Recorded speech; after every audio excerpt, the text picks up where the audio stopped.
Yes, okay. I call this meeting to order. It's Wednesday, September 20 at 5:33. Please rise for the Pledge of Allegiance.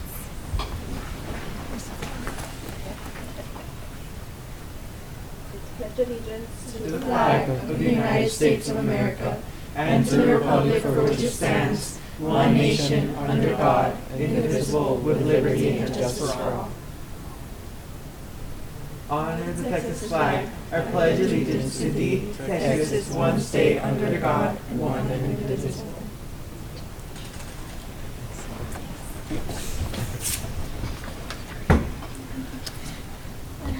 roll call.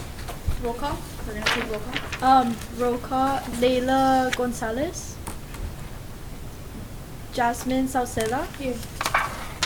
Leonardo Moreno. Here. Damien Gutierrez. Here. Victoria Cázares. Here. Mia Garcia. Jose Quintana. Alexander Haynes. Here. Cecily Rojas. Mia Castillo. Andrea Cordova. Here. We have a quorum. Moving on to next agenda item, public comment. Melissa Cigarroa. Hello, good afternoon. Good afternoon. I can just stay here. So my name is Melissa Cigarroa, and I'm actually the District 3 Council Member for the City of Laredo. I'm very happy to attend your meeting. I'm very impressed with the Youth Council and with past Youth Councils, and I look forward to the projects and the energy and the work that you're going to bring to on behalf of the city. I can't tell you what it means to have youth involved in city government. Basically, you're going to be the future leaders of our city, and so I'm very comforted by the fact that here we have the best and the brightest of Laredo learning about the city in order to become more involved and make our community better. I am bringing to you today some information about a program. This is not intended to compete with, I believe you have already received some information about a bigger project that you all are taking on for the year.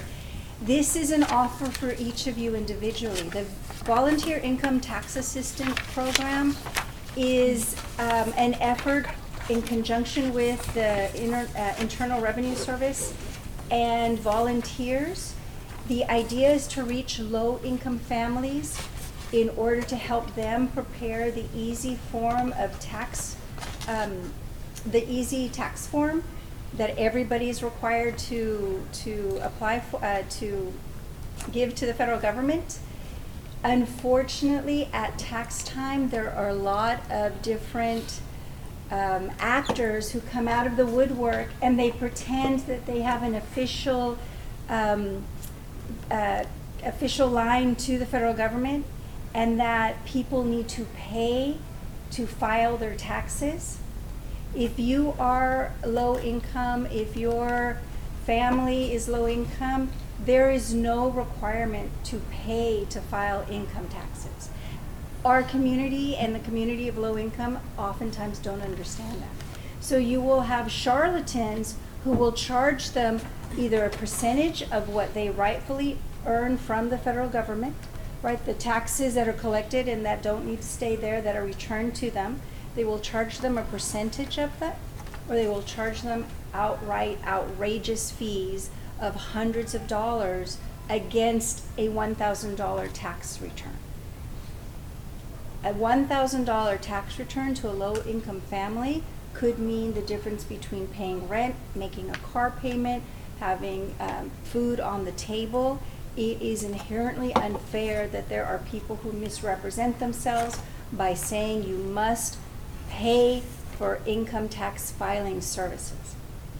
You don't need to do that. Having said that, many families do not feel comfortable filing their taxes.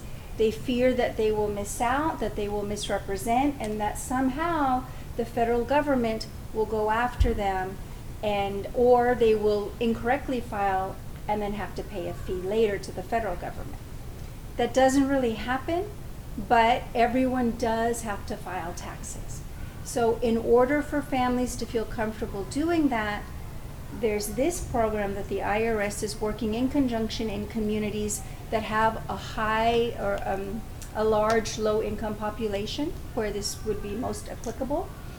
And simply that means that families who are low income don't have to do the crazy forms. It's not a 10-page product or a 15-page thing that you have to turn in with a lot of information. The easy tax filing, sometimes it's now a postcard or it's a one-page form. It's pretty basic to fill out. There is some information that needs to be collected.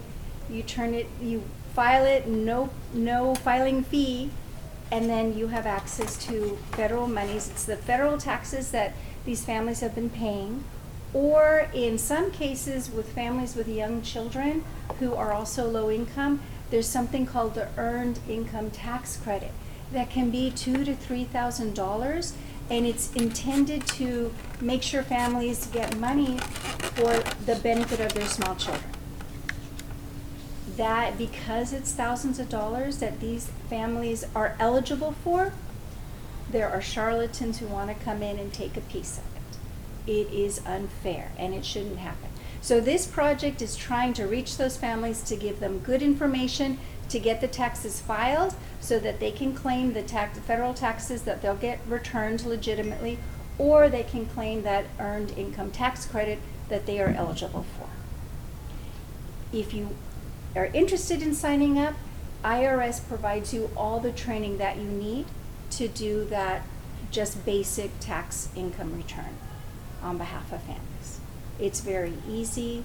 The training is pretty easy, and it is incredibly gratifying for you to help out these families, people who just don't understand the tax language and are just looking for some assistance. I don't know what the age restriction is or if it exists, but I do know that high school seniors have been participating in this program for years, and some of them are still with the program all these years later, serving as volunteers for this. So there's a very simple the very simple form to sign up on at vita.org or vitalaredo.org. It's listed here. If you have any questions, you can call Vita, or you can email vitalaredo@gmail.com, and you can have your questions answered. You can also sign up, take a training, and see if you're comfortable. There's no penalty if you think you can help and then you find out that you don't have the time or you're not comfortable with it. That's okay too. There's no punitive anything in this. This is really just, they're trying to cast a wide net to find a group of volunteers, train them, and get them ready for the 2024 tax season. So this seems to be a particularly responsible group to maybe take that on, and that's why I'm here, just to see if there's any interest. And again, it can be an individual project. Any questions? Yes. If we're already certified for VITA, can we help out? Can we volunteer outside of our school, or would it be only in our school? No, that is an excellent question. Will you email them and they'll let you know, because they're going to have, so the idea is to get people trained, to have it in schools, but also to go out into the community. And I know Catholic Charities has had an office that works during the tax season. I know on 359 there's another office that holds tax workshops for people to come in. Vita goes out there and advertises to the community so that wherever those locations are, people will come in, and there's where you'll be located.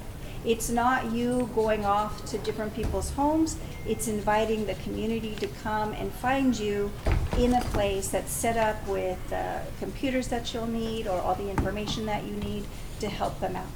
So please send an email to vitalaredo@gmail.com, and they'll be able to clarify that for you. Okay, thank you. Yes. So it is okay if we help spread this within our own schools? Yes, absolutely. And do you know if we would be able to offer any amount of volunteer hours for this? Yes, they will absolutely be able to offer volunteer hours for it.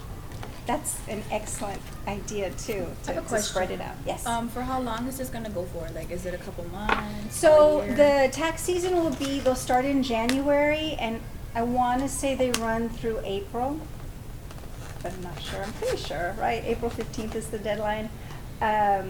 So you can volunteer a couple of times. You can volunteer for the whole 4 months. I don't know if you go through the training, if they will be looking for a minimum amount of time. I mean, if they're gonna go through the training with you, they would like you to contribute X number of times that you're offering the assistance. But there's a lot of flexibility in that. So people who can be there all 4 months and participate all 4 months, I should say, in all of the workshops that are offered, do that. Other people do it for the minimum amount also, and that's okay. That training then, I mean, the hook is hopefully you do it, you enjoy it, and you come back. But again, you're not signing a contract for this. This also helps you with your own personal tax form knowledge, because this is a life skill. You know, you'll be doing this in the future. And how long will the training be? I don't know. There are online modules, but again, if you sign up there at vitalaredo.org, they'll let you know what the schedule is and the availability, and they'll be available more than once. By when would they let us know? Like, let's just say, like, we sign up today. Like, by when will they let us know if we got it, or like if we can start helping out? I don't know when the trainings will start. I want to say next month they start. But the actual tax workshops don't start until January, till the end of January. Yes. Will the volunteering be via virtual or in person? It'll be in person. So they have these sites located, I mean, I told you about 359 and Catholic Charities, but there are permanent sites that exist around the city, and then there are mobile sites. Sort of like I guess a little bit like the voting, right? You go and it's offered for a certain amount of time. But there'll be multiple opportunities to be able to help out. Thank you. Any other questions? So I have like a Vita club in my high school. Awesome. So do you recommend like I still go out and do this, or just? If you're with the club at the school, it's all tied together. Okay. So, yeah, that's fine. Yes. Do you know any other requirements? Like, are they looking for like maybe a certain type of students, or like whether like any of that? No, just someone who's willing to learn the very basic tax form, and you know, nowadays you really don't need to know math. You have calculator and you have computer programs that do all that for you. So anyone who's got the interest to be able to help, I would imagine that being bilingual will be a needed skill, because reaching out to these families, many of them will not speak English, and that's part of the challenge, right, of them filling out these tax forms. Any other questions? No? Thank you so much. Thank you. Thank you very so much. much. We have more exciting guests over here. I wish you the best of luck in your meeting, and I'm looking forward to hearing about the annual project. Thank Thank you. Have a good day. Thank you so much. Next public comment, we have Lauro Martinez from the Rio Grande International Study Center.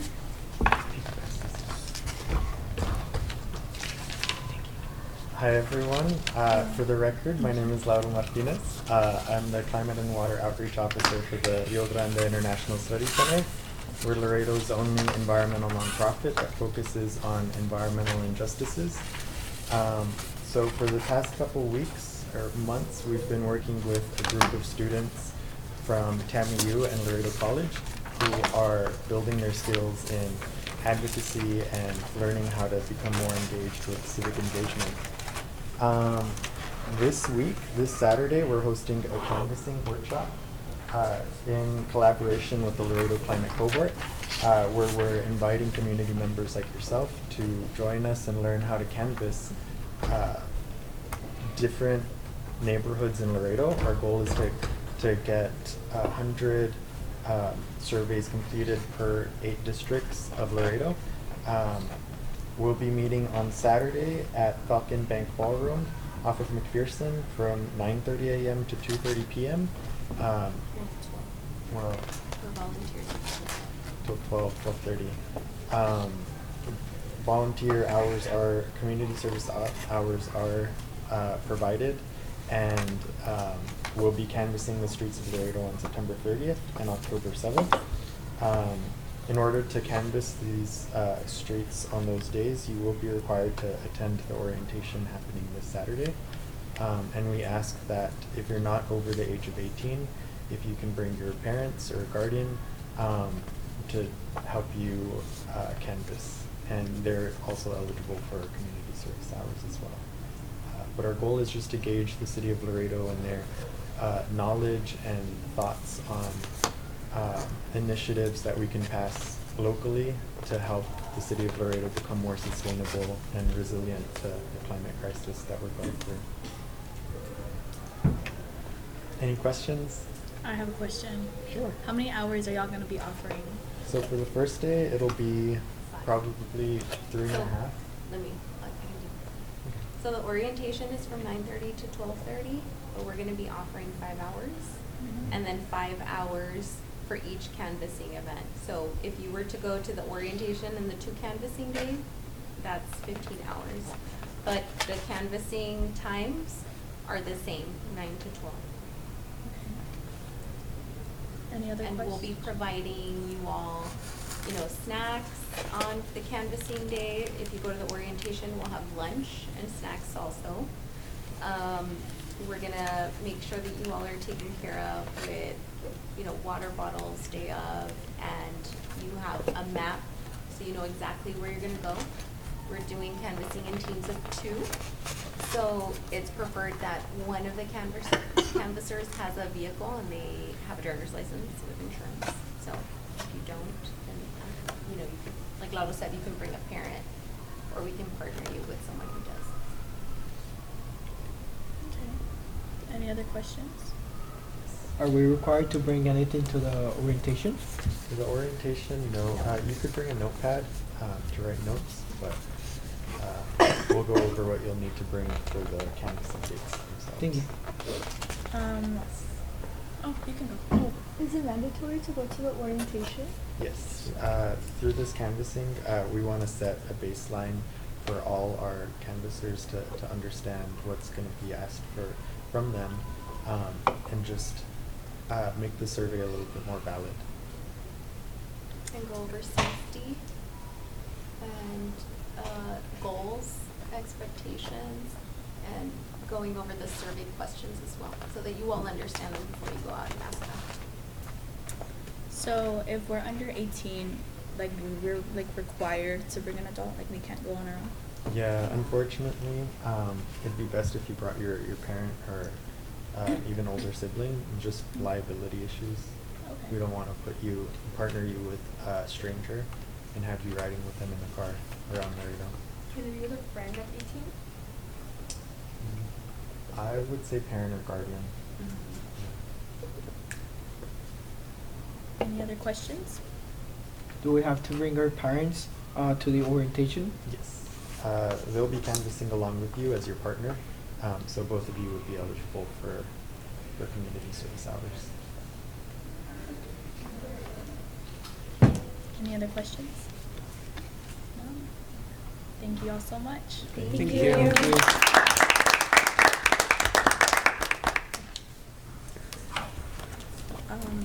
So, real quick, you recognize Mia Castillo for arriving at Thank you. around 5:45. For the record, Mia Castillo was here around 5:45. Okay? You can go to your next item. What did we say? Next what? Next item. Next item, we have discussion with possible action on the selection of annual projects. Have your conversation. Okay, so I remember in the last meeting we had spoken about, I had brought up to the table of the voting, specifically because it's voting season, voting year. I was able to get in contact with Sylvia Bruni, and she's willing to meet with us to discuss how this is gonna work, going to speak to the schools and advising the seniors and like the students like how important it is to vote, and you know like how your voice is able to be heard out there. So she's willing to meet with us, I guess like another meeting, like have another meeting. That's what we can call it, right? Like another meeting? Mm-hmm. Yeah, another meeting with her to come speak with us. But I just need to know if y'all are okay with that. But, sorry, I guess, is that what you're wanting to do as your project? The year project? Because this is about the project, and my understanding is that that's like a focus group. It's like a focus group, yeah. Yeah, so that's different than. So then, what were the ideas that we had brought up for the year project? I have an idea for a project. Yesterday we had antier, like the day before yesterday we had a meeting. There was a meeting in the library. My teacher was a part of it, and she was talking about what's going on with the animals lately, what's going on with labs and everything. How we just lost our partnership with Austin Pets Alive, and how the animals won't be able to get the care they used to get. And Mr. What's his name? Gilbert Gonzalez. Mr. I'm not sure. It was like The council member? Yeah, it was a council member. He's the one in charge of labs. The one that's supposed to be like. He showed that he didn't really like pay too much mind to it, and I really wanted to show that there's a lot of people, a lot of people that have been advocating for the animals lately. A lot of people really want someone to help out with the animals, with what's been going on with the animals, and I really hope we could like start something, maybe help somehow in a way, start funding somehow, or something that's like the primary about animals, what's been going on with the animals. Because I know there's been a lot of circulating that a lot of the animals that came out of the database all of a sudden have been disappearing, haven't been showing up and anything. And they've been saying that they've been killing about 90% of the dogs. If a dog coughs or any symptoms of sickness, that they have been Euthanized? killing them basically. Murdering. Yeah, and I really want to shed some light or do something that could possibly help, because I know a lot of people here in Laredo have been really hoping for some change, and I know a lot of people have been advocating for it, and I was hoping that maybe we could do some kind of something for the animals, what's going on with the animals. As your yearly project or something separate? I'm not sure. I'm not sure with you I guys. think maybe like since it's gonna be like you said, you had suggested like raise money.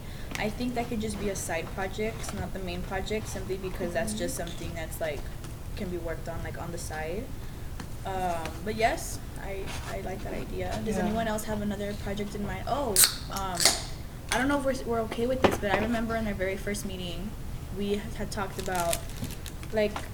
I don't know if we can raise funding or something. We had asked like to make that like festival for the youth, the like downtown. So since it's like like Laredo is all about Hispanics, we're mostly made up of Hispanic majority. Like we're constantly having festivals like the Jalapeno Festival or other festivals, but it's never really something that gets the youth involved. It's always mostly like for adults. Like we don't really have the youth to come outside, and if you speak to them, they always say like, oh, there's nothing to do in Laredo. So something that I wanted to work as is like a project for all of the youth, something that we can feel like we're a part of, is probably like try to do like a festival downtown, specifically like since it's like downtown, it's very, how can I put it, like unique. I guess have like a Hispanic type of festival for like young people, like people like us, college students, high school students, You also need it's a great idea, right? But you also need to keep in mind that I think a few weeks ago the whole kidnapping thing has been going on with the youth, and a lot of parents have been scared with the kids and what's been going on with them, being more cautious with their kids. So I feel like it should be something for the youth and for the parents, so it could be there too. So, because with the whole like everything about people being kidnapped and everything's been going on with the parents being more cautious of their kids, I feel like we should also like keep like, that in mind. Yeah.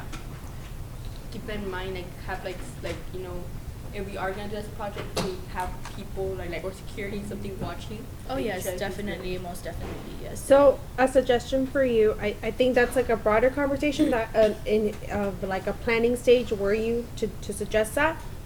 I had mentioned it last time you all did talk about a festival or something downtown. You could, like I had mentioned, there is no funding source, so fundraising may be something you would need to do, but you could tag on to other events that already happen downtown. Maybe not a bigger festival, but like with the Center for the Arts or something, and kind of collaborate so it doesn't just come from you, and it saves you money and you have a bigger brand, I guess, behind it. Can we get a sponsor? I think you could. I'd have to review it with like legal and stuff, but I think so. Well, I think that Tori's plan, Victoria's plan is sounds really interesting, and I would love to do it. Would love to work on it, and if we could get sponsors to conduct that festival, that would be awesome. So You guys would have to work on getting yeah, nice sponsors. definitely. But I think we could do it if we get sponsors. So I propose to start working to get sponsors so we could do bigger projects. So I think if that's where you all want to go with a sort of festival per se, one of you has to make a motion to, select a youth festival project as your project of the year, and someone has to second it.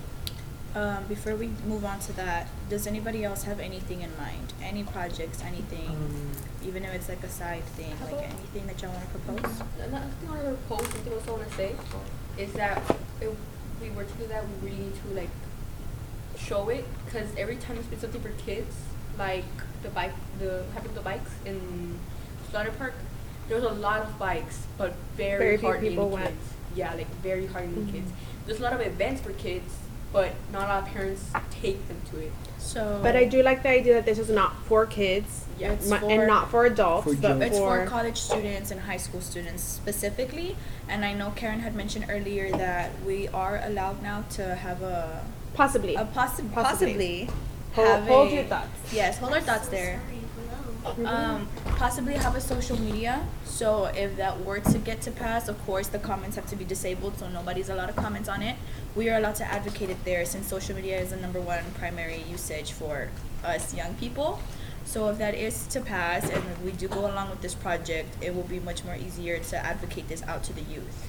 And you would also, no matter what your project is, you would also have our help from like our public information team that can help you put out press releases to the media, maybe schedule an interview on it, help you create a flyer, put it out. So you would also Yes. have that support. And if it does go to pass, we can also work on, y'all can let your administrators know, so they can also mention it on the announcements. Mhm. They can announce it, and they can also, we have contact with TAMU and LC, so we can contact them as well to put them out there, and we can make flyers as well. Something just to add, this if you do this would also be like the first time you do it, right? This had been brought up also, something similar with the first youth council, and an idea that we had was also they also had something like a festival or a conference workshop downtown. But to your point of getting students involved, maybe I'm not in a school, right? But getting them to go on a weekend is different versus seeing if you can partner with your districts and stuff, that maybe it has like a leadership component or something that you can do it during the school day, and your organizations come, or your school puts, students to go, so you have an audience rather than Like a field trip. Almost, yes. Yes, I think that would work, because I know that the district does do that for events. Like today there was an event at the arena for people who want to become a police officer or a firefighter. Like they automatically just tell you, hey, you know what, like you're gonna go, and they send you. So I think that's a good suggestion. I feel like instead of making it more of a festival, we should make it like a workshop kind of. Yes. Basically, and I feel like that would be more beneficial, because when I think of festival, I feel like it's end of the year party and not something where like.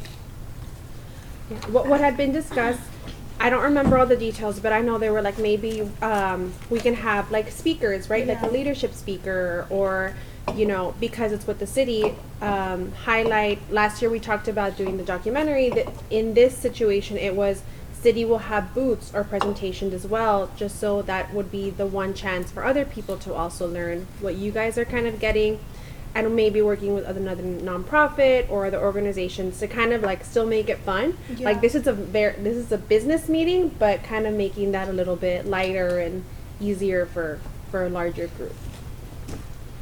Any suggestions? I just want to say, I personally thought, I was wondering if we could maybe with something more environmental, like maybe increasing biodiversity here in Laredo. or just working on that? I agree with that. Yeah, I was I'm also thinking thinking more. I like the idea of the workshop, but what can we do to actually make an impact In the within the environment? So- Because I like the bring people together. I get that, and I agree with it. But are we trying to make an impact within us, our age group, or actually within Laredo? I agree with So, I like where you guys. I'm sorry, I keep on interrupting, but I'm trying to kind of go off of what you all are saying. I think there's different ways you can go off because Mia has a point with the topics that you guys are bringing up. Damien has a point. You all have a point, and I think there's a lot of things that you guys support, right? So when we talk about your project, we're talking about an annual project that is kind of you're gonna build up to it, right? It's not gonna happen tomorrow. You have to put work into it. Okay? You can work on what that agenda is. You can say at this event, right, or this workshop, you're also going to pull ideas. Here you're pulling ideas from yourselves. There you're going to pull from everyone and you're going to present that idea to city council, right? You can say, we got Laredo youth together, we did this. That's one way you could also look at this. Another way, you could continue with the idea of a workshop, festival, whatever that is, but that does not stop you from doing other things throughout the year. You can say, we want to create a committee or we want to do this other project. You can say, I want to partner with RISC. So next meeting, three of you can put an item on the agenda and say, we met with RISC. We want to propose a youth council, based off of what came in from the canvassing results. What is our take on it? What can the city do? And you create a proposal. So there's other ways for you to also do projects outside of a big one. The big one is more to kind of give you some guidance to say you should do this by the end of the year, and the other ones are you can work on them throughout the year. You can say we're working on small things throughout the year, and at the conference, whatever, you're going to showcase and get feedback from the rest of Laredo youth that are in leadership positions. So just think of that it's not just this one thing and that's all you're going to do. You have different avenues to talk about things and do things. Yeah, and that's why I'm telling you guys, like, tell me your ideas. Like, this one project, it's not gonna be the only thing we're gonna focus on. Like, no, it's just the project for the year, and we can still have other projects like what y'all are saying. Like, that can still happen. That's why I want you all to tell me what are your ideas. Like, even if it doesn't make sense, spill it. Like, say it. We can make something out of it. Layla? What if we Sorry. For the record, Yes. so anytime you see someone, you mention it. For the record, Layla Gonzalez was here at 5:59. 5:59. There you go. So for the record, Layla was here. We should have an advertisement promoting youth that are recently of age to vote. Not just because youth involvement is vital in the heart of Laredo, but just youth involvement needs to kick up. We are the future of Laredo, and I feel like if we made an advertisement of such, we would be able to increase voter involvement. Adding on to that, I actually really like that idea, especially because it would be easier because my mom works in advertising, and the company she works for, they do public service announcements all the time, and they love doing stuff like this. So, to add on to that. On a side note there, that what I was talking to Karen about, that can be a side project that we're talking about, and that's something that, can I? Yeah. So I know I had mentioned before, as I mentioned earlier, about that voting going on at the high schools and informing the youth of the importance of voting and as to like how your voice matters. That's actually a good idea, and that's a project that I would like for us to pass if y'all would like. Sylvia Bruni, she's our politician here in Laredo. She's willing to meet with us along with her other workers to talk to us about this project and to going into the high schools and targeting the seniors and the juniors and talking to them about the importance of voting and registering them to vote. So, if y'all want to, we can meet. I don't know when, but it'd be like here or like it would be like outside of this. So if you want to do like a special meeting to meet with her, you can. Yes, I would. Like an official meeting, or you can on your own do it. She wanted to come in today to speak, but of course things came up. But Now, the only thing, if you do a special meeting and you don't have enough people there, you can't continue your meeting. Okay. So that's a caveat too. Okay, yeah. So that's something that I want to work on specifically now, because for the high schools it closes on October 11th or October 11th is when the deadline closes for high schoolers to go in there to speak to them to vote. So this would kind of be like a kind of fast project that would be coming up soon. So she would like want to meet with us to speak to you all and give you more information onto how this is going to work. Of course, it wouldn't be you by yourself. We're going to have other representatives there. We have Melissa Cigarroa, the one that came here. She's willing to work with us as well, along with other council members. We have other representatives from Laredo that are also willing to go in there with you all and help you all. You're not going to be there by yourself. And of course, like the district and your principals, administrators, like they would be aware of it too. So I think that because of how short it is, like how quickly we have to do it, I don't think we should have it as our annual project. no, this is not an annual project. This is just a side project. Oh, Like I okay. said, we're gonna have one annual project, but we'll still So- have multiple little. So right now, on this item, you can only take action on your annual project. Yeah. I'm thinking like for our annual project, it should be something more permanent. Yeah. Something that we can see still happening and in effect even after we are all graduated or off to college. Carlota came first. This isn't really an annual project, more of a side project, but we're talking a lot about high schoolers, more specifically seniors and juniors, but I would like to focus on children, more specifically early elementary, like first, second, and third, because there's a lot of children currently right now who are in second and third grade and they're still at pre-K reading level. So what I would like to do, and I don't know if they're already doing this in the Laredo Public Library, but to set up these little meets that children can go to and an adult is reading to them books that are at their reading level, so we can have different levels, like for example from like children that are 2 years old to 5 years old, you'll have an adult reading Dr. Seuss to them, and then children that are in the first grade to the third grade, they'll have someone reading a book at their reading level so that they can go and move on. Well, I was thinking maybe we can have like hot chocolate or some cookies so that they can come in and they can. You know, I'm sorry, don't they do that already? Yeah, that's what I was wondering. So I know that they do reading for kids and stuff, but I like where you're going. And as a youth council, that would be a great opportunity for you all to take as a volunteer session. That you guys can plan it and say the youth council presents these reading sessions for the next 2 months or whatever that is, once a day. And I really like that actually. I like that. As one of the side projects, I really like that actually, and that's something. If you guys seem to have a lot of ideas. I think you should have another meeting this month and talk through some of these, so you can have more time during the year. But because of time, I want you all to focus on your annual project right now. Yeah. Yes. Cecily Rojas arrived at 6:06. So- Leo wanted to Okay. Oh yeah.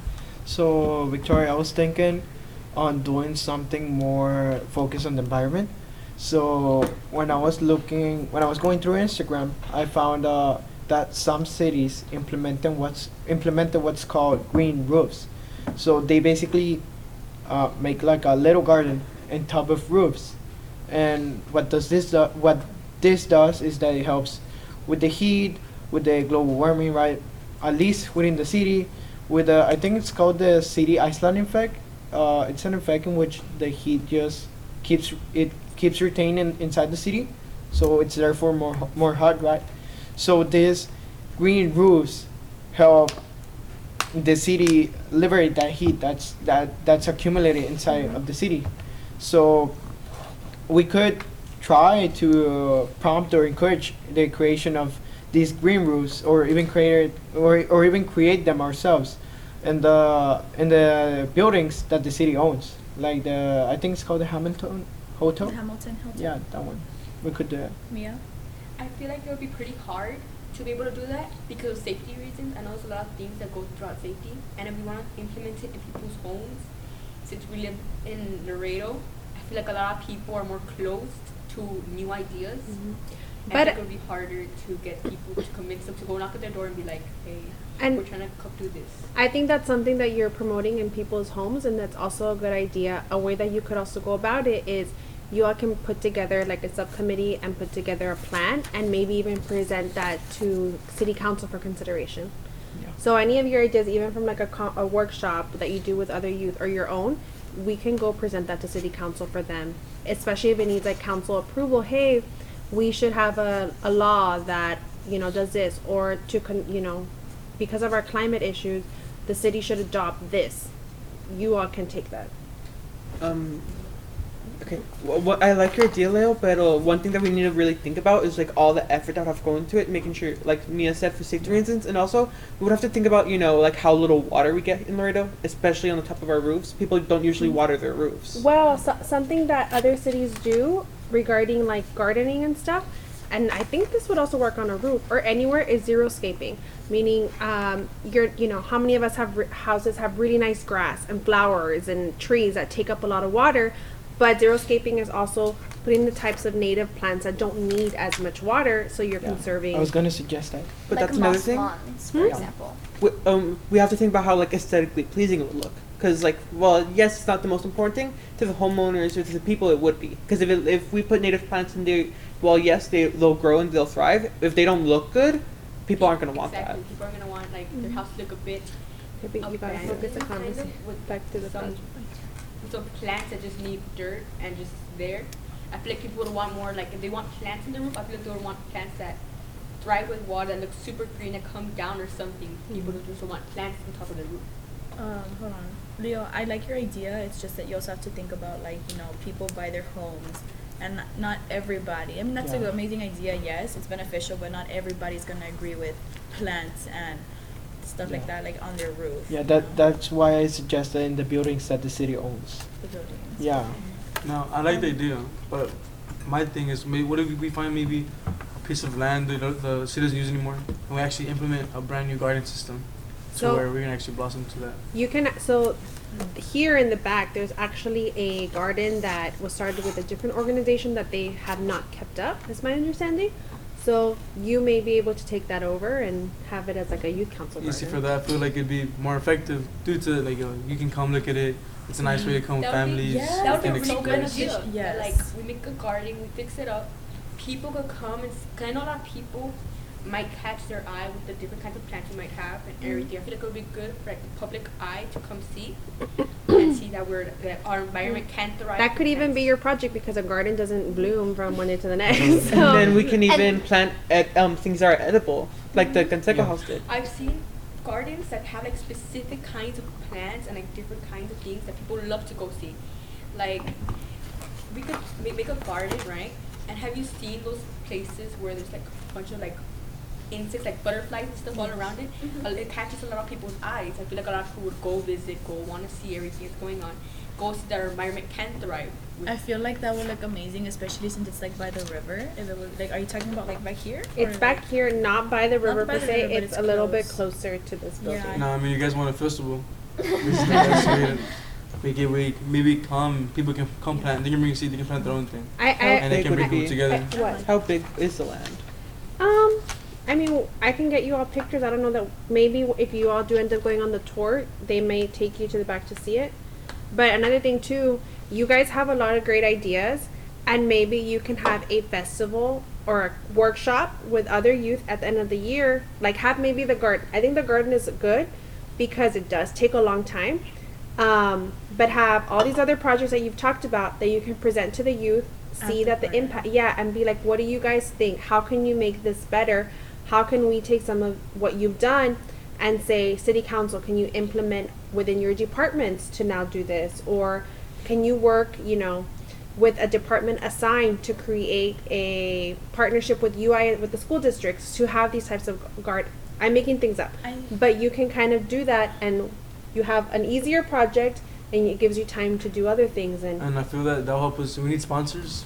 Will help us to open our field to maybe city council to help Different us, things. or the school districts or other agencies. So I think that's a really good idea, and like you said, like a festival like that, like I said, it can be a little side project. Or I think the gardening is better because again, it does take months for a garden to grow and everything, and we can fix it up, and towards the end of the year before our position ends, we can have like a workshop or something with the youth, and we can have it there so they can see our work and be like, hey, like we did this. And you can invite City Council, you can invite whoever else you want to, and it's showcasing what you guys And then again, did. keep in mind that's something that did impact Laredo, because then that's just gonna stay there forever. Like it's not gonna leave. And again, like your roofing, like I like it, but at the same time, also think about the storms. Like we do have a lot of storms, and a lot of times roofs get damaged So just like think about the damage it's gonna cause. Like let's just say there's a very bad storm and it just gets knocked down, the mess that it's gonna make. You know, like on the cars, or if they have really nice plants on their grass and they paid a lot of money for it, and then like there's a storm and like it just comes and throws on it, like it's not gonna look good. Exactly, because the roofs in Laredo aren't built as strong, since we don't have any like huge storms like tornadoes, hurricanes. Since we don't have any of that, they don't make our roofs like storm proof. They just like they make them, right. They make them good, but since we don't have anything like that, they're kind of not built as strong as other houses would be. But Leo's idea got us here. So, good job. Layla? I wanted to add on to the garden idea. Say we take on the garden and we have a booth at the farmers market at the outlets. Because that would not only promote the garden, it would also get the public interested, because people who care about the environment and like going to the farmers market will already be there. People who like going to the outlets will already be there. And it'll be a chance to also like call to the community, hey, would you guys like to partake in the community garden? Would you like to plant a seed? Would you like, and Now- just showing our progress. Now, mind you, a garden takes time, so you guys will have to come aside of your meetings and work on cultivating this garden. Now, what if we were to collab with the city? You know how you have the kite festival? What do we have? Like, okay, we have the garden plus the kite festival here. What do you mean? Like before, you have like in the park, they have like where you can fly your kites, or there's a certain day for that, and they have their booths and like that. People would come.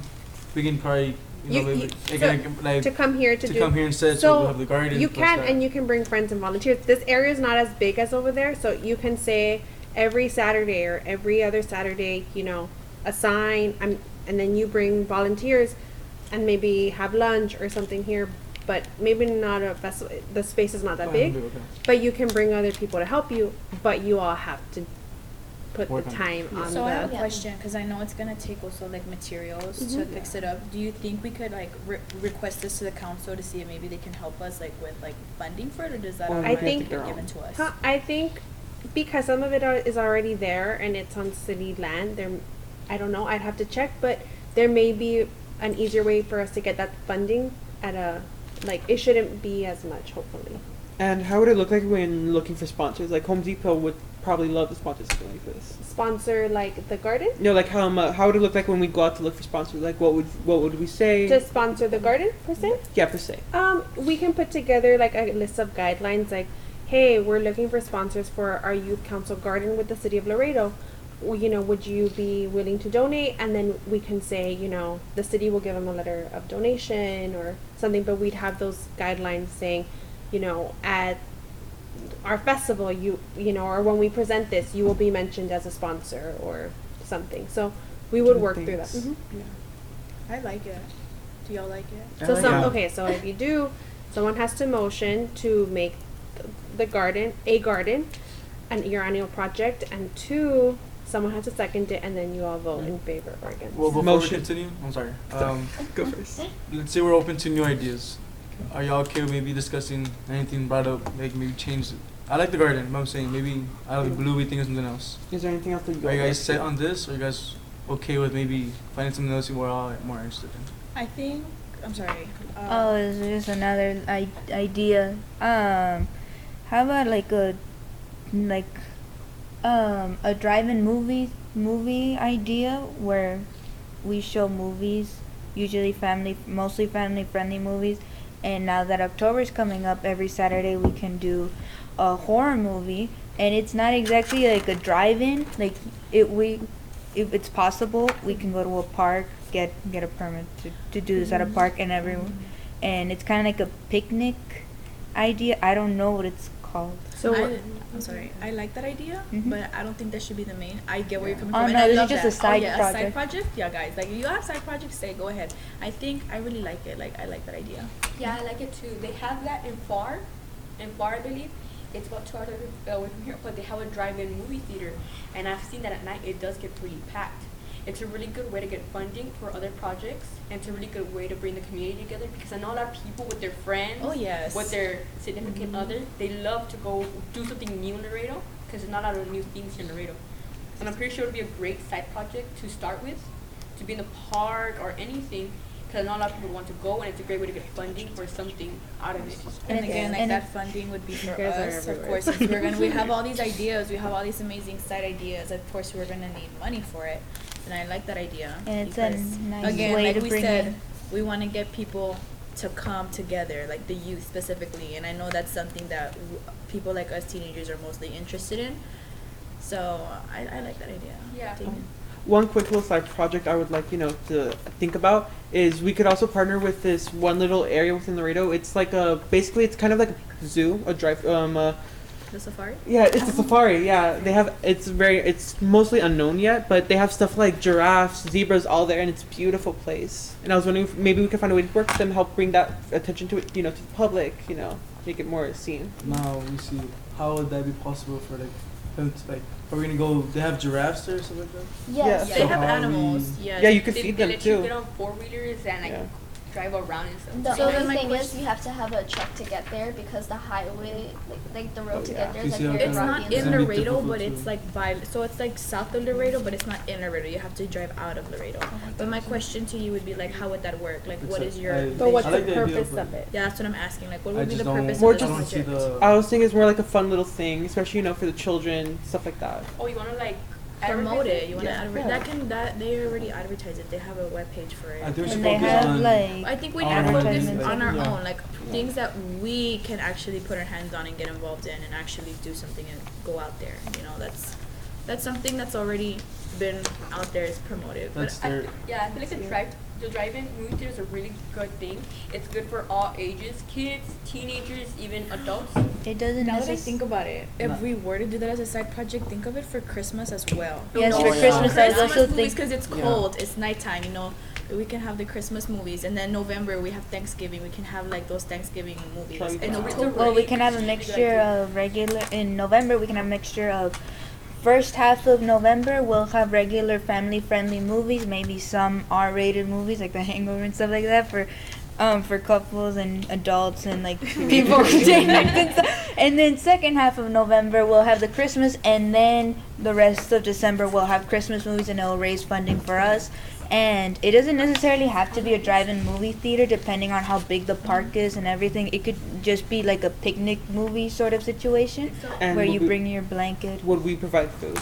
Yes, we would provide. Could we That's my not idea. sell- No, not We could provide. sponsor. We could sell. We could could sell, sell it to food. make the money Exactly. for us. Yes, I 'Cause like We also that. have to pay for the movies. We don't just. Exactly, Get them but free. we'll make a profit out of it, and we can Well, use that's it the on thing, our though. annual project. Are we guaranteed a profit? Because I mean, at the end of the We day, are guaranteed a I feel like profit. it is. Because you have to pay for a movie No, 'cause license. You have to pay for everything considering. It's not Well, just we'll- food. It's You have to get permission from Parks and Services. You have to get the permit. You have to get the projector. You have to get the people. You have to make sure make the sure of an security's audience. gonna Because be have there. an audience. Yes. for That's that. why we I think need it's a more than charge. guaranteed to work, because here in Laredo, you kind of think to yourself too, what else can you do in Laredo? I know you thought of that more than once. Like there's nothing else to do here in Laredo. So I feel like if we were to make something completely new, I know it's something that people here in Laredo haven't seen. I feel like it would catch lots of people's eyes, and they'll want to go visit it maybe once, maybe twice, to go and And- experience it with their families or someone. It's something new here in Laredo, but it's not completely new to the world. Like back in the 70s and 60s, they had all of this. We will make a profit. We will sell tickets. We I will do sell recall the we used food to to have- a I'm pretty sure we profit. used to provide those type of days where we used I to. think more than anything we would, because I know by my house, I live by Independence Hills. They're constantly having like events there that are like nada que ver sometimes, and like it gets so packed. Like you have people parking in the neighborhoods, and like everybody. People comes. who everyone's want to finding come to something this Okay, meeting will. so- It is I- guaranteed to Just make so a we profit. can start motioning to vote on our annual project before we get sidetracked. Mhm. Yeah. So I think that just to wrap it up, I think things like that are a good idea. You all will need possibly to do a fundraiser, but that's something you can bring at the next meeting. You would have to get sponsors and put it together. Okay. So if you guys have a lot of ideas, I'm going to reach out back to you guys to say for the next agenda, if you want to put these items on to vote, to talk about, you all got to work together to put them, and you'll have a little bit of time to workshop your items, see how much it's going to cost you, see what it's going to do. Because even though the city does events, they cost money to do, and that's what we don't have a budget for. You had said that we were able to meet again this month. If you guys want. Do you Yes. guys? But because hold on. We gotta get on your project. You on your gotta, Well- project first, guys, before anything. Like, are y'all with the garden, or do y'all have No, anything so- else? so- Motion to pass the garden? Second. Okay, you have to do a in favor. Who votes All in favor? against? Against? Okay. That's your Motion adjourned? Our first thing? no. So that That's one all our went through. projects. So you guys have a lot of side projects. At the next meeting, if you want to put an item on to kind of approve some of these, we can put an item that you all can sponsor that says like, discussion with fall projects for the youth council, and then you all have, a few of you have to sponsor, or you can put your individual projects so we can talk about them already.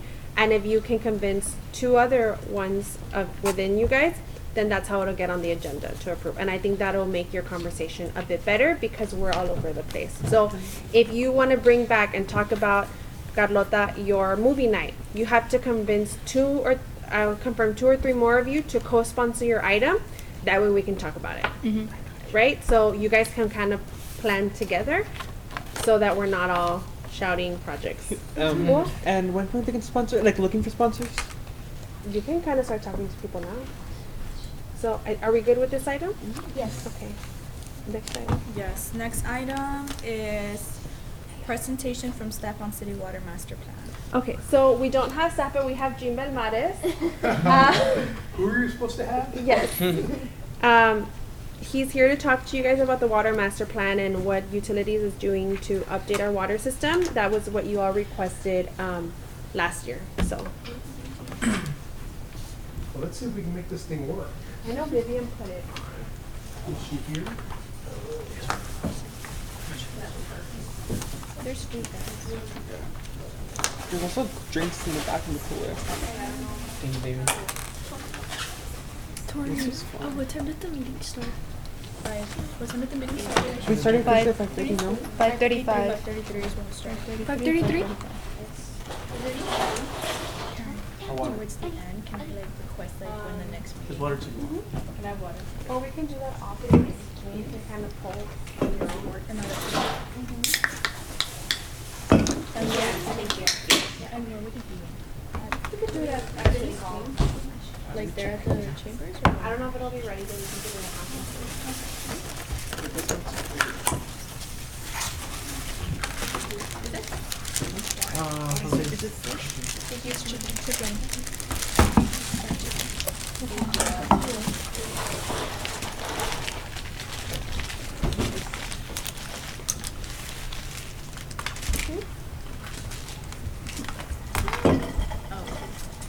Do you want me to move to the side?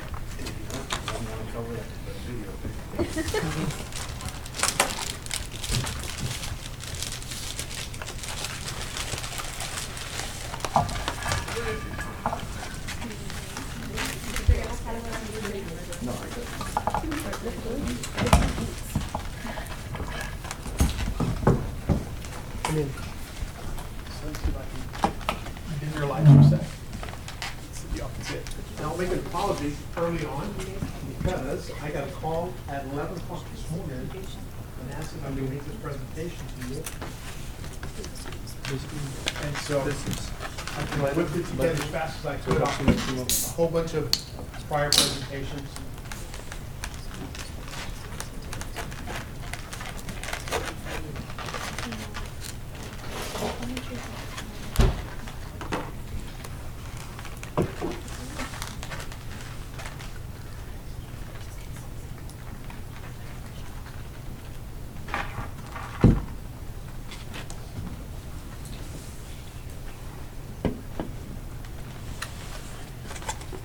Okay. So, my name is Jean Belmares. I work for a company called Liquid Studio Group. It's our company. We are a company that is a full-service advertising and marketing agency that does communications, governmental affairs, those things as well. I was hired along with the city, in utilities, by the city utilities, along with Lockwood Anderson Newton and Ordura, to create a integrated water and wastewater master plan. We're going to cover the water plan today, which has already been submitted. It is in its final form. It is available at the City of Laredo Utilities website. You can find it there with all of its appendices and everything else. I'm going to give you a really brief overview. The presentation that I last put together for the council was very in-depth, but they had seen a lot of the stuff that I'm gonna show you today. I'm gonna bring you up to speed. They were walking along the process. This is a 2-year process. So they were able to see all the things that we're doing, and then we brought all the new council members up to speed, and then we proceeded to present the final draft. What I'm gonna do today is just kind of get you to that point where the final draft was submitted and let you ask questions. Because that'll give us a really good foundation for some of the questions you might have about what the city's doing for its water for the future. Okay? A couple things about me. I'm a former city council member, served 2 terms. I was the chairman of the Water Issues Committee. I'm really passionate about secondary water and about water and infrastructure. When I got on council, there were $1 million homes in Plantation and Winfield that could not get water to the 2nd floor because the infrastructure was so poor that it did not have sufficient investment in it to be able to create the kind of network of pipes to take water into the system. Not that we didn't have water, we had plenty of water, we just couldn't move it. So I've always been interested in this subject, and I was fortunate to be able to work with a team of engineers and hydraulics engineers, master planners, you name it. They came aboard and helped us put this together. So, what were the goals of the master plan? The goals of the master plan for both water and wastewater infrastructure of Laredo was to prepare for its growth. We're going to do coordinated efforts with city staff, look at all the previous master plans that have been done in the last 10 years. There had not been one done since 2015, but there were a couple prior to that. And then prepare for water supply vulnerabilities and emergency outages. As you're sitting here in the Water Museum next to the river, you probably realize this is the only source of water we have. We do not get water from anywhere else. The city of San Antonio currently has 12 sources of water. From the Edwards Aquifer, to the Guadalupe River, to the Colorado River, and then a whole slew of groundwater sources that they import water from. The last thing we wanted to do in this 2 things here was to understand Laredo's financial impacts and the financing needs, because this is going to cost money. And then the last one was to work with the people to develop a community master plan on how we implement this. A lot of it is a lot of harsh realities that you'll see at the tail end, where we're telling you, okay, for us to get to where you all want to be, where you all have water, because by 2070, I may not be here. But assuming that I'm not, you all for certain should be. That's 50 years down the road. You all will be at my age. And do you have enough water for your future? Not just for you to drink, but for commerce, for industry. All of those things are taken into account in this master plan. So, a couple of things that we were tasked to do. We're supposed to look at all of these items here. Supply alternatives, population demands, demand management, emergency supply. We were asked to look at Lake Casablanca as a potential secondary water source, reusing water that you currently use from wastewater, being able to not only filter it for use of the golf course, but actually bring it back into the system, retreat it, and drink it. Yeah, so when people hear, you're going to take water from the wastewater system from the bathroom, and you're going to run it through filters, and then we're going to drink it again. Yeah, a lot of places they do that. It's a tertiary, what they call it, a third treatment process. Desal, I don't know if you all have heard that there are plants out there that take ocean water and convert it to fresh water. Expensive. There's a lot of issues with the disposal of the brine or the salt water because it's in concentrate form, so you've got to put it back somewhere. And then imported groundwater. Webb County does not have a lot of good aquifers, so there's no place to get really good water from Webb County, so we're going to import it from other places. The other things that we're tasked to do is to look at all the things the city of Laredo currently does. What do the systems look like? What's the current model? Enhance those models, make some prioritize the improvements that need to be done, do a lot of testing, identify some constraints, and then ultimately, once you have a plan, well, what's that going to cost? Because at the end of the day, it really comes down to money, right? If you had all the money in the world, this wouldn't matter. But because the taxpayers can only afford so much, ratepayers can afford so much, cities can only do so much.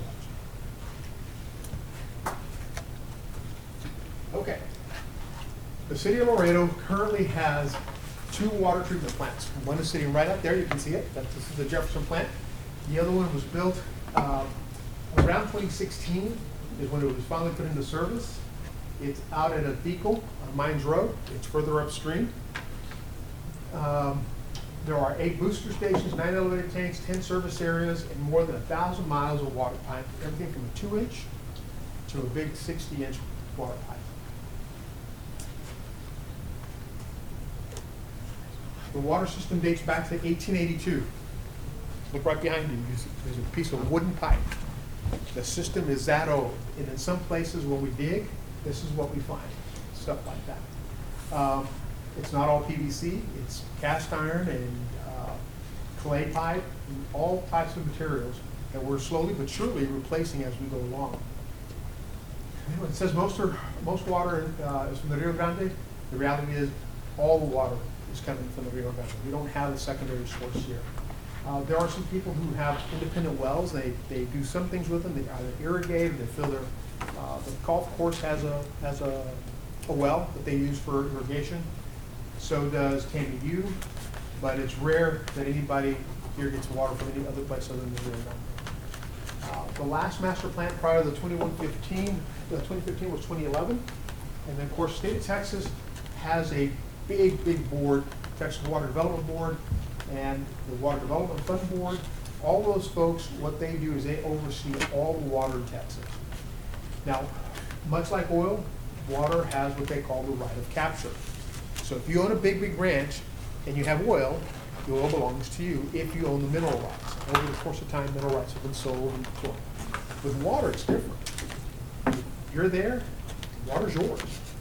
You own that water. And so what has happened throughout the state, people have begun to sell their water. In West Texas, where there used to be a lot of farming, a lot of that kind of cattle ranching stuff, people have just migrated away from it, and what they're doing is selling water. And making a fortune doing it too. T. Boone Pickens, I don't know if you know who that is. He's one of the biggest oil exploration guys in the state and in the country. At one time said that water would be the next black gold because it's that valuable. Laredo is in Region N. The water for the Rio Grande starts in the San Juan Mountains in Colorado. Kind of goes through here. When it gets to about here in El Paso, it goes dry. There's not much water that comes out after that. So there's a section of it that just runs pretty dry through here, but then it's met up by the Conchos River, which is in Mexico. The Conchos River feeds into the Rio Grande. It is probably the major distributor of water into the Rio Grande, followed by the Pecos. It's held up at Amistad Dam, and then it comes down here. And here goes to Zapata, to the Falcon Lake Dam, and then on to the Rio Grande at the mouth of the river over here in Brownsville. It is our only source of water. There have been times when the river has gone dry in the 1950s, where you could actually walk across into Mexico, and there was no water in the river. That hasn't happened since, and people worry about that right now, but we've been fortunate that we've not had it go dry. That's one of the things that we were worried about as a community. What happens if we don't have any water in the Rio Grande? Long term. Short term, what happens if you have a chemical spill or something that happens here that interrupts your ability to drink water for a week while the water cleans up, while the chemical spill goes by? So we were asked to look at potentially what can we do in that scenario here. Okay, so we needed to update the city's water model. We needed to do population and demand projections, hydraulic models, evaluate the entire system, and then come up with a capital improvement plan. CIP development is capital improvement plan. That is how you decide which projects go first and where the money is going to come from. Once we did all of that, we were able to then come back and make some recommendations to the city and put them into that master plan. Additionally, we're looking for future demands. That is, water for now and the next 50 years just on regular demand as population grows, and then what happens if there's an emergency outage, right? If something bad happens and we don't have access to the water. Those are the things that we were asked to evaluate and identify for the city. when we look at water supply functions, water supply is just this, basically an interruption and supplementals to meet the growth of the city. Okay. This may not mean a lot to you in a second, but I'll explain why this is important. Right now, the city of Laredo has acquired enough water rights on the Rio Grande to have enough water for everyone to drink, including the population growth, assuming we do nothing else. We don't go buy any more water, we don't do anything else to 2040. That's only 16. Yeah, 16 years. That's not a lot. I was on the council 20 years ago. That's how fast time has flown. It is inevitable. The city will continue to grow, and now, because we're the largest port in the nation, more and more companies are deciding to relocate here, more and more businesses coming here. The city's only going to continue to grow. So we need to get an additional 22,000 acre feet, and I'll explain all that to you, which is basically an extra 20 million gallons a day that we can process. In the case of an emergency, right now the city has approximately 18 million gallons of storage. That's it. That is, if we filled up every tank, let's say a big chemical spill happened in Mexico between Eagle Pass and Laredo, and we're not going to be able to drink water for 10 days. We would have enough storage to store about 18 million gallons. That's it. After that, what do? And if your demands, and you'll see that in a second, the next slide, your average demands are somewhere to 30 million a day. What happens then? You're short 12 million gallons. So what do? And that's one of the things that we were asked to study and evaluate.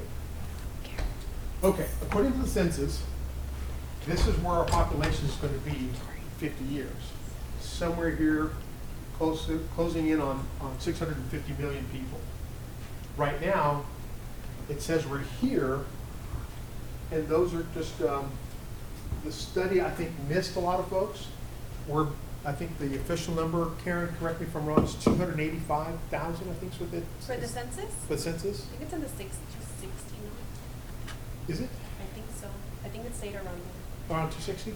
That's where we were before. I think we're closing in on 285, but they missed so many people because of the pandemic. We think the population is closer to 310.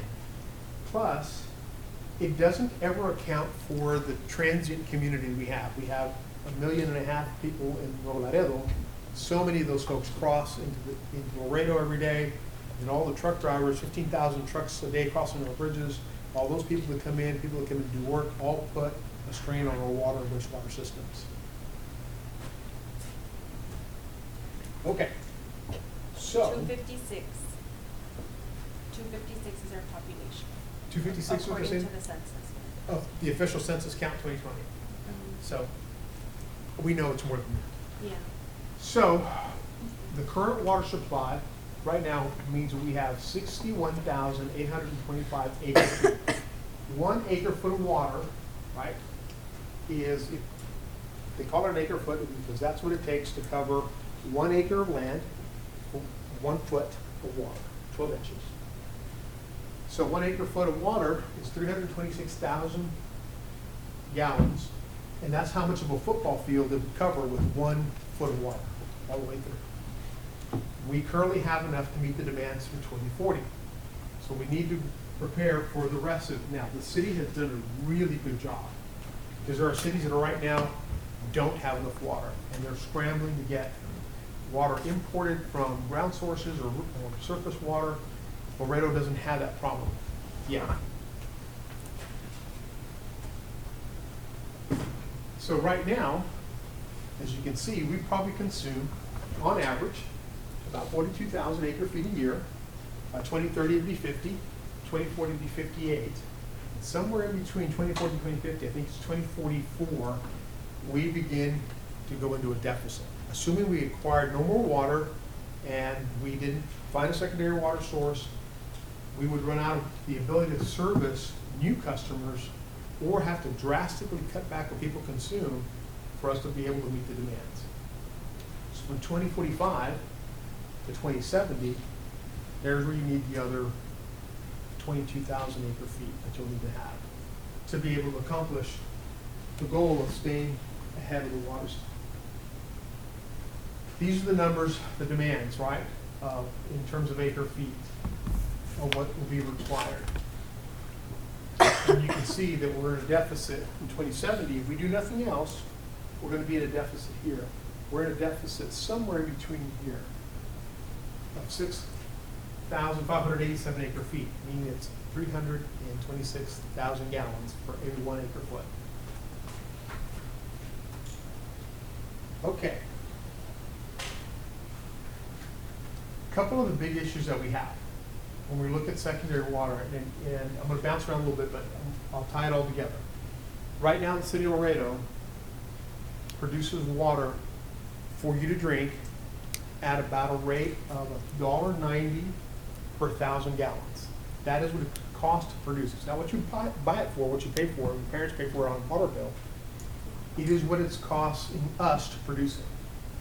If we were to import water from the furthest away place, Val Verde, the cost would increase to $4.56.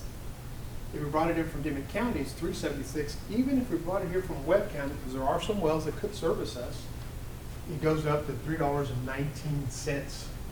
per 1,000.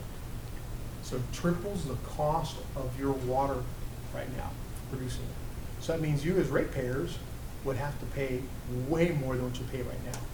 And what does everybody tell you? Water's too expensive, right? Your parents always complain that the water bill is too high and that the sewer bill is too high. Well, it's because when in reality, we're probably at the lower end of the cost scale. There are so many cities that charge way more than we do, that are cities our size, and cities that are bigger and smaller than us, that charge way more than what we do for our water. But because we've had water issues, the value proposition, right? Am I getting good water for what I'm paying for? A lot of people would answer no. And when we did surveys to go with our master plan, that was one of the biggest things they were telling us. I don't think I'm getting a good value for what I pay. Not that it wasn't good water, it's that the value wasn't there. There were too many line breaks, too many interruptions, too many boil water notices, too many times when they had to cut back on the water, or that they didn't like the quality of it. Many of them installed filters, people were drinking bottled water, or those kind of things were happening. As part of the survey, they were telling us that's what was happening. So as part of the evaluation for secondary water, the first thing everybody tells us, why don't you all go get water from Lake Casablanca? It's a big lake. It's not a big lake. The lake itself is 1,680 acre surface. The volume, when it first was permitted, was at 36 feet max depth. There were places that were probably a little deeper, but 36 max depth was on the average. And what's happened since then, in 2007, it had dropped to 27 feet. It's now under 15 feet. So the average depth is under 15 feet. That means that the lake could not be used for water storage. It could not be used as a secondary source. Plus, because it's so silted, the treatment cost of taking all that dirt and all that silt and everything out of it would be very, very expensive. So our conclusions were that it had limited potential as a reservoir. Even the use for daily need or emergency need, it was going to be too expensive to get it from the lake to here to be able to treat it. And so it wasn't worth doing that, as well as it didn't have any storage capacity, because the water, when it's stored on a lake like this that's really shallow, loses a lot of water evaporation. And of course, this summer, you all saw how hot it was.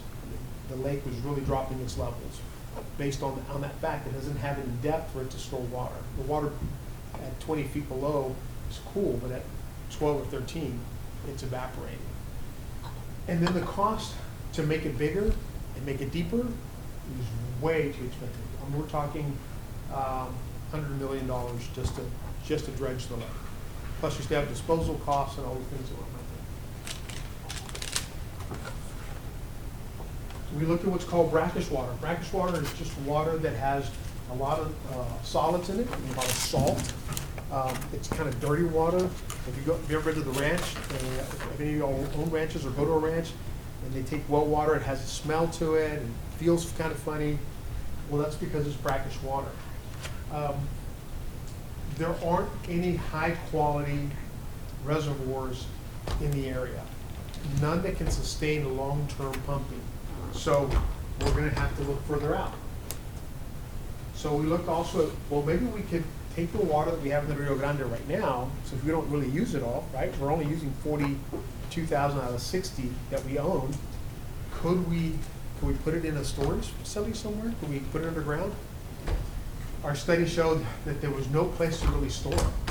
So aquifer storage and recovery, which is known as ASAR, there's just no place to do it here. In San Antonio, yeah, you can get extra water. If you had great rainfalls and you had big reservoirs that are full of water, you could pump that into the aquifer and store it there, and then draw it out when you need it later. There's no place to do it here in Ward County. There's no place that you could go into, say like, if you go to Grand Canyon, for example, you could use that as a storage facility because you could fill the Grand Canyon up with water supply. There's no place that has those kind of elevations anywhere in Laredo. Even Santa Isabel Creek, if you go out to Mines Road, you know, it kind of looks kind of deep, but really wouldn't be able to store any water. And then we looked at other surface water.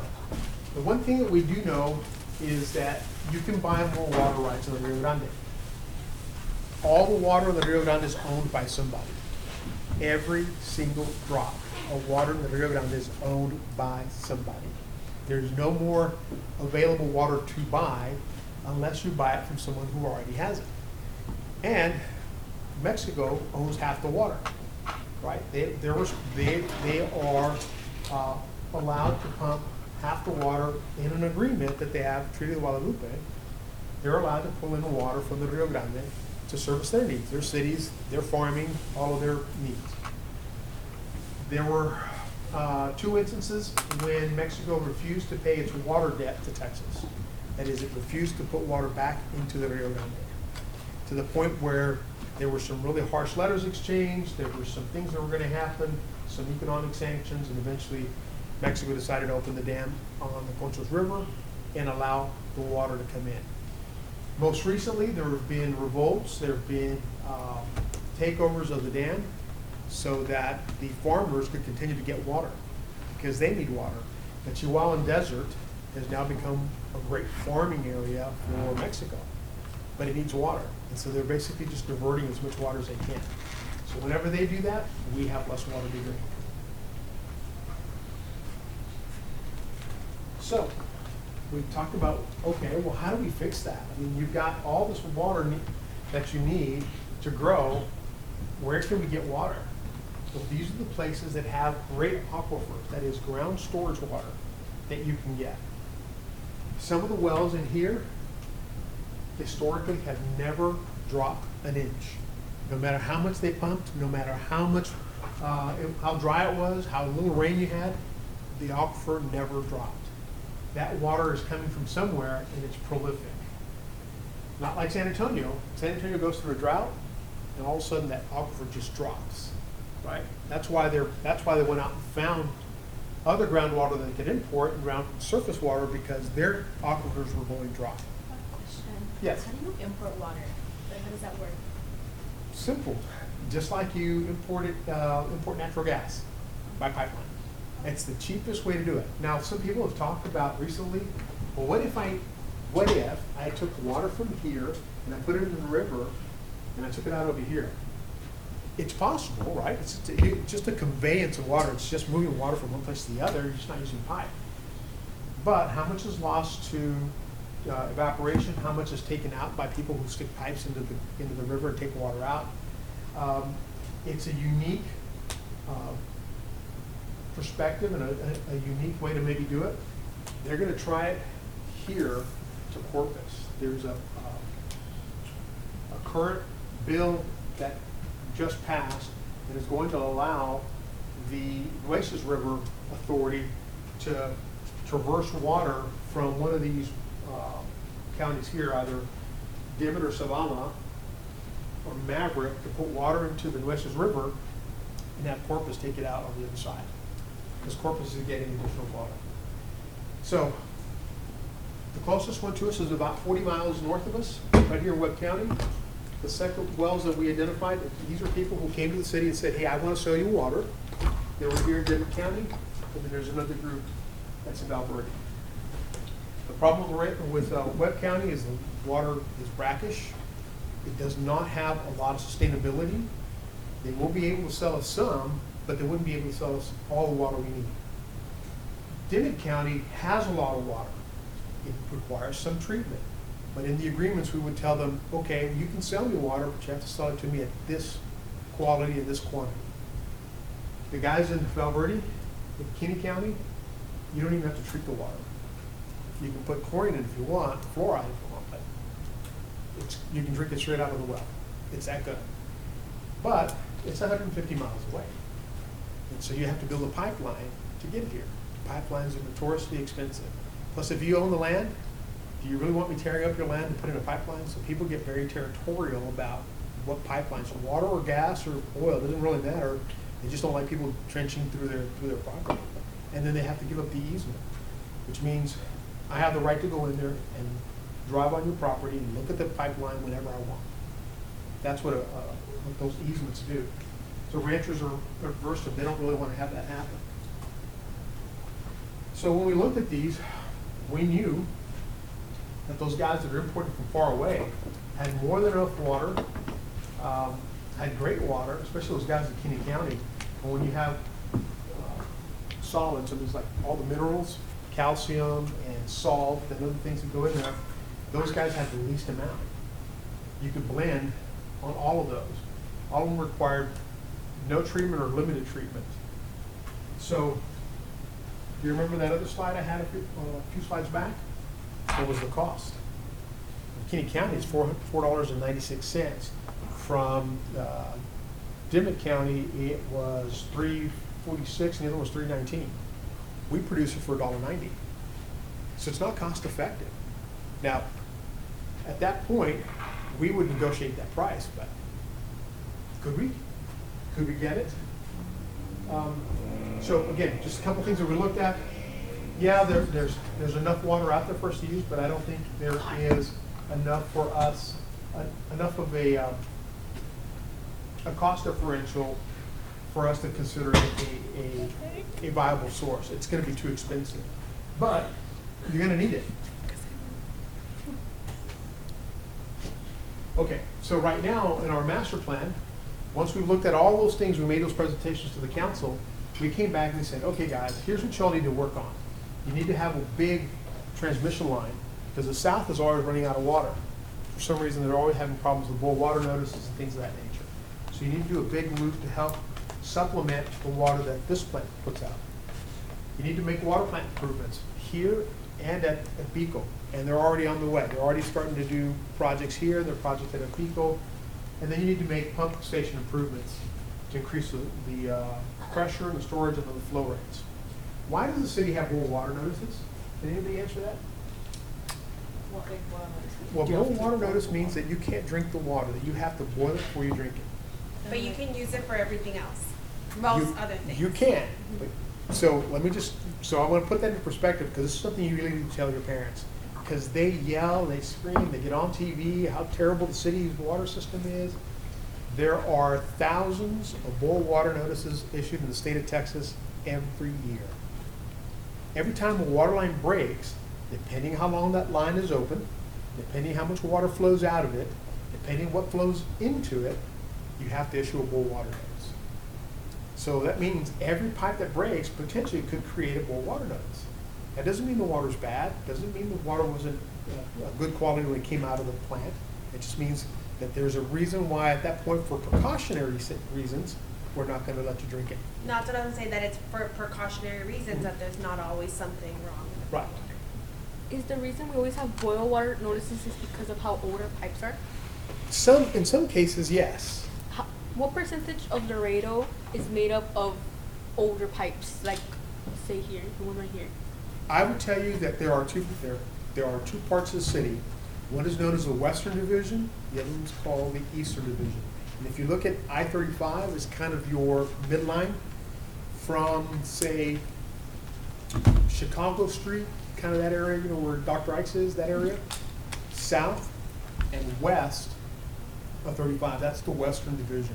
It actually extends over into Zacate Creek some, but, because they use Zacate Creek as a divider as well. And then the eastern division is everything that's in the Heights, all the way down to Market, kind of that area, before you get to Villa del Sol, before you get out to these new subdivisions. All those were the areas where the Laredoans originally settled. And they, you know, obviously the infrastructure there is very, very old. Because for the longest time, for lots of reasons, everything from lack of, you know, we're a poor community at one time, a really poor community, didn't have this kind of economy that we have now, corruption and all the other things that go with that, no investment was made into the system. So here we are 50 years later, the city's now become gone on the map, and it's become an economic engine. Well, guess what? All those areas don't have any infrastructure. And so the city, over the last 25 years, has been laying new water lines downtown, along all these areas here in the western and eastern division. But you notice that there's never any old water notices in that area that are actually originating in that area, even though it's old water pipes. Why is that? Because this is a good question for everyone to really understand why we get more water notices. The state of Texas requires that we test at multiple locations. There are almost 200 points where they test water at all times, different places, right outside the plants, all the way to the furthest warehouse on Mines Road or on 359 or 83. What happens to that water is it comes out of here, it's very well chlorinated, it is clean, it is fresh, and then it goes from there and it goes to an elevated storage tank, right? And it sits there until somebody consumes it. So from there it goes from a transmission line to an elevated storage tank to a distribution line. That's where it goes from like a 60-inch pipe or a 36-inch pipe down to 24s, 20s, 18s, 12s, 2-inch water lines, and it comes to your house. While it sits in those pipes, the longer it sits, the more it degrades. And because of heat and other conditions, and then there's, you know, some places where water lines are broken, but they're not leaking severely. Sometimes because of the rush of water, they're sucking in impurities. It becomes undrinkable. In a lot of cases, again, just for precautionary reasons, they will issue the boil water notice because it falls below a standard, not because it's terrible or poison or anything else.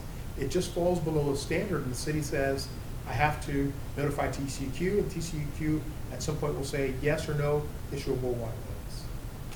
But it happens because at the furthest end of the system, nobody's drinking water. Catch-22. The city of Laredo was put into a program where it had to provide water for the colonias. Colonias do not belong to the city. The city does not tax them. They're right out in the county. The city has to provide them water under this colonias bill that was passed back in the late 90s, early 2000s. We put in water lines, but they wanted us to put in large water lines, 4-inch pipe, 8-inch pipe, fire hydrants, but nobody lives there. Nobody consumes their water. So at the very tail end of the system, the water just gets old. And all of a sudden you get what's called nitrification, and the microbes that are in there start feeding on the ammonia. And all of a sudden you've got bad water. And that's what triggers a boil water notice in a lot of cases. Now, in some cases, water line breaks will do that. Some cases where there's so much demand, there's not enough water in the system, not enough pressure, that'll trigger a boil water notice. But typically, it's because the water is aged in the lines. So the city's working right now to loop the water, to do a lot of flushing. I don't know if you drive somewhere and you see the fire hydrants are open and they're just flushing water out. That's what they're trying to do. They're trying to use the water, but there's no good way to use it. There's no way to kind of get it back into the system. So you just put it into the storm drain. The storm drain takes it out to the creek takes it out to the river. So right now, the city of Laredo is working on all of these projects. This amounts to about $87 million worth of work that's going on right now. Just on the water side, we haven't even talked about wastewater. Just on the water side, they're already spending about $87 million bonds that they just sold in 2022 to be able to fix all these lines. Remember that big water line that had that burst, that had a boil water notice for like 2 weeks, and a lot of people, 40% of the city was out of water? That line's being replaced. Now, that was a big water line still, break. It's still being replaced right now? It's being replaced right now. How long ago was that 2 week That- with no water? Last year, remember it was last year? And it's still Like July? Well, you gotta remember, that line comes from here, and it goes all the way to Lion Street by Nixon, all the way up there. So first you gotta design it, so the engineers come in and they, make plans, they kind of look at the existing lines and look at everything they've got and how they're gonna be able to put this line in. And then, once they design it, then you go out and you get bids for people to build it, contractors come in and build it, and then they start the work. That process is very long, especially because in a lot of cases you have other entities like the Union Pacific Rail Line. You have to get permission to get underneath the rail line.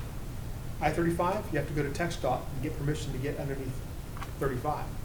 The creek, you have to get permission from the U.S. Army Corps of Engineers to get underneath the creek.